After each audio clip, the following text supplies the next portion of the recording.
Assalamualaikum warahmatullahi wabarakatuh, keluarga Indonesia. Hari ini kita akan berkunjung di tempat keluarga yang memiliki usaha lobster air tawar. Bagaimana cerita usaha lobster air tawar dalam memanfaatkan lahan sempit di pekarangan Anda akan kita laporkan untuk keluarga Indonesia. Jangan lupa subscribe itu gratis.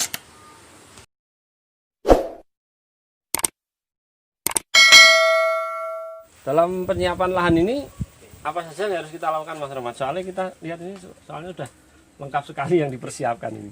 Oke, terima kasih. Yang pertama, kita sebelum mempersiapkan media, kita harus tahu dulu lobster itu sifatnya seperti apa. Nah, untuk hewan lobster sendiri itu sifatnya itu suka bersembunyi dan dia juga termasuk hewan kanibal.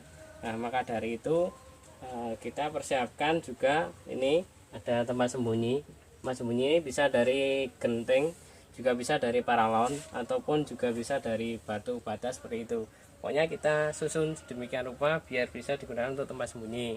Nah, selain tempat sembunyi, ini perlu juga tanaman air, bisa eceng gondok yang mudah kita temui. Nah, ini eceng gondok ini tujuannya untuk apa? Agar si lobster itu bisa berteduh seperti itu. Selain itu kan akar eceng gondok ini juga panjang, jadi kadang itu si lobster suka menggerogoti akar-akar ini seperti itu. Jadi bisa juga untuk pakan alami. Nah, selain itu tumbuhan eceng gondok ini juga menghasilkan oksigen. Jadi nanti oksigen terlarut atau DO dalam air ini juga bisa tercukupi seperti itu. Nah, ini airnya sudah kita beri ini dengan ketinggian. Kalau untuk lobster itu enggak tinggi-tinggi.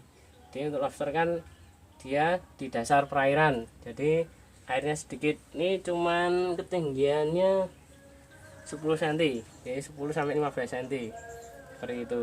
Jadi nggak perlu air banyak, jadi hemat air seperti itu. Nah, selain dari itu, untuk kolam segini baiknya kita menggunakan sirkulator. Nah, seperti ini alat sirkulatornya. Nah, ini jadi sirkulator ini tujuannya biar kotoran yang mengendap di dasar air ini bisa disirkulasikan atau bisa disaring itu. Jadi kotorannya nanti tidak menumpuk, jadi airnya tetap terjaga kejernihannya seperti itu. Karena si lobster ini itu dipengaruhi dari ini kekaruan air juga mempengaruhi tumbuhnya lobster itu, perkembangan lobster. Oke, jadi ini sudah kita masukkan dalam kolam eceng gondoknya. Nah, ini kolam ini siap untuk kita tebari indukan lobster. Jadi kita persiapan dulu. Nah, kolamnya seperti ini sudah siap, tempat sembunyi, terus kemudian tanaman air, kemudian ada sirkulator juga. Ketinggian air sudah sekitar 10 cm, 15 cm, ini sekitar 10 cm. Oke, ini sudah kita siapkan indukan lobsternya. Nah, ini satu set indukan lobster terdiri dari 5 jantan 5 betina. Nah, ini ukurannya itu 5 in. Nah, ini 5 in lebih kalau yang ini, yang gede-gede ini. Kalau yang 5 in itu yang segini ukurannya, 5 in pas. Oke, kita langsung masukkan ke dalam kolam. Nah, sebelum kita masukkan ke dalam kolam, terlebih dahulu kita istilahnya aklimatisasi, atau biar ini lobster ini bisa adaptasi dengan air yang baru seperti itu. Jadi enggak kita langsung masukkan, tapi kita taruh dalam wadah ini dulu, kemudian kita masukkan pelan-pelan ke air. Nah, kita siramkan seperti ini biar lobster ini istilahnya tidak kaget dengan air yang baru. Nah, seperti itu. Untuk aklimatisasi ini tergantung dari jarak jarak pengiriman lobster. Kalau jaraknya dekat ya cepat, kita nggak nyampe 1 menit langsung dimasukkan bisa. Oke, langsung kita masukkan indukannya ke dalam kolam. Nah, oke, nah ini udah mulai turun. Ini langsung biar mencari tempat sendiri. Setelah aklimatisasi dia langsung otomatis menuju keluar dari. Jadi setelah aklimatisasi, nah dia langsung mencari tempat sembunyinya. Nah, ini yang jantan. Yang japit. Nah, jantan itu warnanya ada capit warna merahnya. Ini jantan. Kemudian ini ada tonjolannya ini di kaki terakhir. Nah ini yang jantan. Jantan itu ukurannya lebih gede dari yang betina. Nah ini yang betina. Betina itu ukurannya lebih kecil. Enggak, capitnya enggak ada warna merahnya. Di sini kaki ketiga dari capit 1 2 3 ini ada buletannya kanan kiri, ini yang betina. Oke, langsung aja kita masukkan lagi.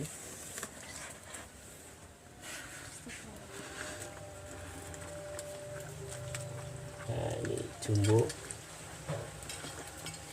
Nah ini langsung gerak sendiri, udah instingnya untuk mencari tempat sembunyi.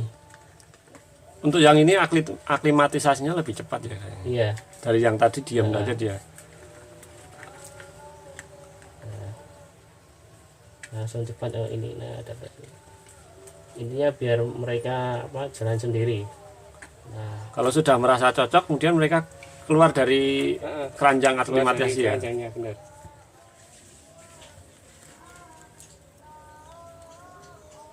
Ini jodoh yang ketiga ya yang dilepaskan ya. Pasangan yang ketiga.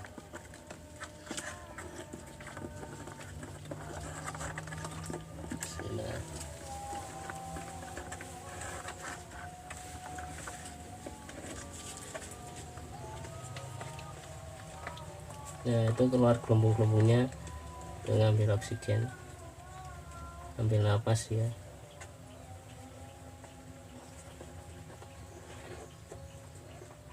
Masih nyaman di keranjang, udah mulai adaptasi. Oke, udah mulai gerak.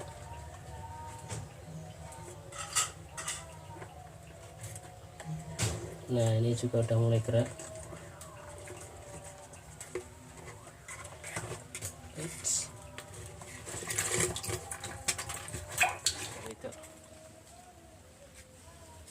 Nah ini indukan betina mulai dilepas. Ukuran 5 ini telurnya banyak, sekitar 300 butir. Nah ini dimantap, ukuran 5 in. Indukan 5 in lebih nih. Yuk masuk. Oke. Itu kok ekornya terlipat tuh kenapa mas? Apakah sudah bertelur atau bagaimana ini? Oke, kita cek. Apakah sudah bertelur atau belum, kita cek. Nah, kalau yang ini belum kan. Nah, ini yang tadi yang lipat ternyata belum bertelur. Jadi ekor melipat itu ya, karakter lobster itu kadang seperti itu. Ekornya itu suka dilipat. Nah, seperti itu. Tapi melipat belum tentu itu bertelur. Kalau bertelur itu lipatannya sangat erat, jadi sampai ke bagian itu toraknya, kepala toraknya. Kalau yang lipatan biasa seperti ini nggak terlalu erat, nah itu cuma lipatan biasa, bukan lipatan telur seperti itu. Oke, untuk lobster ini pemeliharaan hariannya cukup mudah. Jadi kasih makan sehari 2 kali, pagi sama sore. Kalau pagi itu sedikit saja karena lobster ini hewan malam atau nocturnal. Kalau malam porsinya lebih banyak seperti itu. Jadi yang misal pagi kalau dikasih tauge itu misal berapa ya, misal 1 ekor ini kita asumsikan 3 tauge lah. Kalau misalnya ada 10 ekor ya sekitar 30 tauge, itu kan misal pagi. Nah kalau misal sore hari ya bisa 2 kali lipatnya, bisa 60 butir tauge seperti itu. Ini untuk asumsi saja sih, biar kita mudah ngeceknya. Nah kasih makannya cukup di 1 titik, misalnya di sini. Nah nanti kita cek pagi, misalkan sore mau ngasih makan. Nah ini masih nggak tahu makanannya. Ketika makanannya masih, ya kita kasih pakan malam itu sedikit saja. Nah, seperti itu. Jadi intinya biar makanannya itu enggak terlalu banyak dan enggak terlalu menimbulkan kotoran. Kalau makanannya yang sisa banyak, ini nanti airnya bisa keruh seperti itu, cepat kotor. Terus jenis makanannya apa saja selain toge tadi? Nah, lobster ini kan hewan omnivora. Jadi omnivora itu pemakan segala. Daging mau, kemudian sayuran mau, nah, buah-buahan juga mau, seperti itu. Intinya makanannya itu makanan yang tenggelam. Karena si lobster ini kan hidupnya di dasar. Jadi yang bisa tenggelam itu bisa dikasih makan. Nah, selain toge apalagi ya? Bisa wortel bisa, kentang juga bisa. Kemudian ketela juga bisa, singkong juga bisa. Kemudian apalagi ya? Kacang hijau? Kacang hijau bisa. Biji-bijian ada lagi yang biji jagung bisa, beras juga bisa. Seperti itu. Kalau mau dikasih cacing juga bisa, cacing sutra, cacing Hongkong atau ulat Hongkong atau cacing kebun juga bisa, seperti itu. Jadi intinya yang bisa tenggelam. Oke. Jadi karena kolam ini letaknya di outdoor atau luar ruangan, nah, ini rawan juga dengan adanya kena air hujan. Nah, ini maka dari itu kolam ini perlu diberi pembatas air. Nah, tujuannya apa? Kalau ada air hujan, biar airnya tidak meluap. Nah, di sini ada paralon, kita gunakan untuk pembatas airnya. Jadi nanti batas airnya biar segini ukurannya. Jadi kalau misalnya kena air hujan ya tetap segini karena udah kita setting otomatis. Kita masukkan di tempat pembuangan, saluran pembuangan. Nah, salurannya kan ada di sebelah sini. Nah, ini kita masukkan saja. Langsung kita masukkan. Oke, udah seperti ini.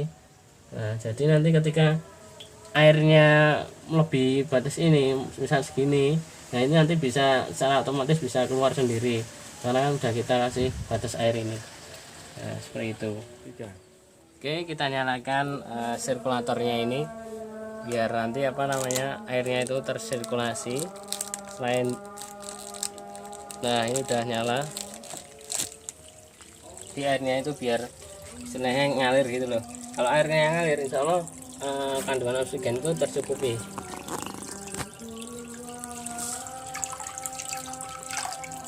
Jadi sumber oksigennya ini dari ini ya? Ya, sumbernya itu ya karena air ini, nah ini kan airnya ngalir gitu Pak. Jadi ketika air ngalir ini kandungan oksigennya itu bisa tercampur merata gitu. Fungsinya seperti itu. Jadi ini untuk intinya untuk meratakan kandungan oksigen seperti itu. Selain untuk sirkulasi ini kan juga untuk bisa untuk filter atau penyaringan kotoran. Nanti bisa menggunakan untuk filter, nanti bisa menggunakan ini kapas filter ini di toko akuarium banyak. Dan nanti kita letakkan misal di sini saringan ini, bisa nanti kita tata di sini. Setelah itu nah airnya ini nanti selangnya itu bisa kita masukkan ke sini. Jadi airnya nanti bisa bisa kesaring seperti itu. Oke, nanti kita siapkan dulu untuk peletakan kapasnya. Oke, jadi setelah lobster kita masukkan ke dalam kolam, nah perawatannya langsung kita beri makan. Misalkan kita masukinnya ini pas pagi hari, jadi kita beri makannya pas sore hari seperti itu. Jadi misal masukinnya pas sore hari ya itu langsung kita beri makan nggak apa-apa. Soalnya kan kalau untuk lobster ini dia hewan nokturnal atau aktif di malam hari. Jadi menyesuaikan sama penebaran kita di waktu pagi atau sore. Nah, itu ini langsung diberi makan ya apa. Jadi ini adalah sistem sirkulasi yang sudah kita buat. Nah, sistemnya seperti ini. Tadi kan baru ada selang birunya. Nah, sekarang kita sudah kasih filternya. Kemudian dari filter ini nanti akan air yang sudah tersaring ngalir di sini. Nah, ini pancuran ini tujuannya untuk menjaga kestabilan kandungan oksigen seperti itu. Oksigen terlarut dalam air. Karena kan ketika air ini bergerak otomatis kandungan oksigennya ini bisa merata seperti itu. Jadi untuk si lobster ini bisa kita polikultur dengan ikan nila. Polikultur itu adalah sistem budidaya satu kolam tapi ada beberapa jenis spesies atau beberapa jenis isi kolam. Seperti lobster ini dengan ikan nila bisa kita polikultur seperti itu. Nah, intinya lobster ini bisa dipolikultur dengan hewan yang tidak buas. Nah, kalau kita beri ikan bawal, nah itu nanti bisa makan si lobster, tapi kalau untuk ikan nila, ikan gurame itu aman, bisa kita polikultur seperti itu. Jadi polikultur ini fungsinya untuk memaksimalkan kolam. Jadi kita nggak cuma satu jenis, ada beberapa jenis seperti itu. Nah, ini kita mulai untuk memasukkan ikan lelanya. Nah, kita mulai masukkan.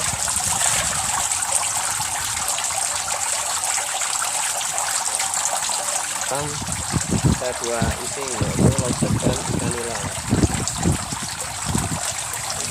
Ini untuk memaksimalkan lahan kolam.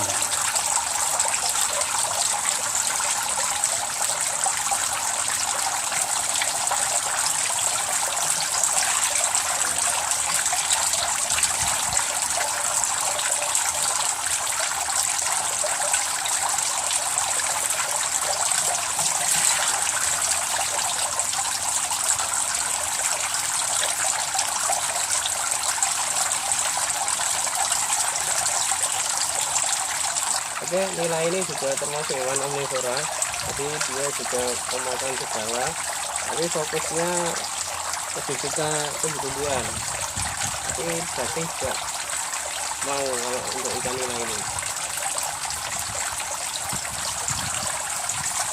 Perawatannya ikan nila juga mudah, lobster pun juga mudah, jadi seimbang.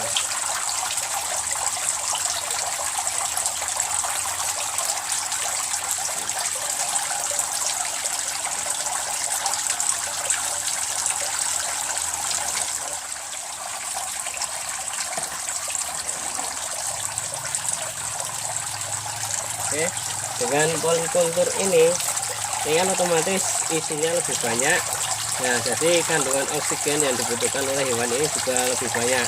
Maka dari itu di sini kita juga menggunakan sirkulator, pancuran seperti ini, agar kandungan oksigen yang ada di dalam air ini tercukupi dengan baik. Oke, jadi sekian cara budidaya.